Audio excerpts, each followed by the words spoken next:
কি স্পেশাল বাজার হয়েছে দেখুন। এটা আমার হাজব্যান্ডের প্রিয় মাছ, একদম নদীর টাটকা ফ্রেশ ছোট মাছ। এখানে এই মাছগুলো কাটিয়ে নিয়ে এসছে।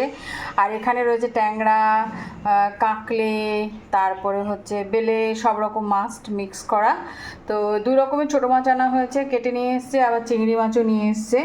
তো যাই হোক, আজকে তাড়াতাড়ি করে রান্নাবান্না করতে হবে। আর এখানে হচ্ছে একদম দেশি, এটা কিন্তু বাইরে চালানি কাতল না, আমাদের এখানকার লোকাল কাতল, একদম 1.5 কেজি মতো এনেছে। আজকে কোনো মাংস আনা হয়নি, কারণ এত গরম পড়েছে, মাংস খাওয়া একদম ঠিক হবে না। আর এখানে হচ্ছে বিশাল বড় একটা মাছের মুড়ো এনেছে। এটা হচ্ছে কাতল মাছের মুড়ো। মুড়োটার ওজন আমি জানি না আপনারা ক্যামেরাতে বুঝতে পারছেন কি না, মোটামুটি 1 কেজি রয়েছে। তো এটাতে মুড়ি ঘন্ট করবো। আর ছোটো মাছ দিয়ে আমার হাজব্যান্ড একদম তেল কম দিয়ে উচ্ছে দিয়ে, যদি উচ্ছে এনে থাকে তাহলে সেটাতে একটা চচ্চড়ি করে দেবো। দেখা যাক আস্তে আস্তে কী তাড়াতাড়ি করে রান্নাবান্না করতে হবে বন্ধুরা। প্রচণ্ড গরম পড়েছে, উত্তরবঙ্গে গরম পড়া মানে হচ্ছে একটা অন্যরকম ব্যাপার, আমরা তো গরম টরম সহ্য করতে পারি না।